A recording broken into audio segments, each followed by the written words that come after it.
ফুর্তি তোমার না ভাই? দেখো কাঁপতেছে, রাগে না কাঁপতেছে। ওর বাবা উঠবে, ওই দেখো দেখো ওখানে খাড়া হচ্ছে, দেখেছেন? লাফা খাড়া হচ্ছে। তুমি খুব বড় মানুষ হয়ে গেছো, এত ভাব কে?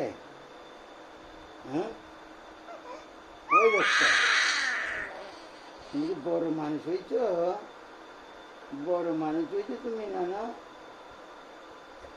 বড় মানুষ হয়েছ? ও বড় মানুষ তো দেখ দেখো দেখি পাট পাটাট করে কি? হ্যাঁ, তুমি বড় মানুষ হয়েছ, বড় মানুষ হয়েছ তুমি। হ্যাঁ, ও মা কই? সকালে মা কইছে, মা কও তো। মা একলাই মা কইছে সকালে। হুম,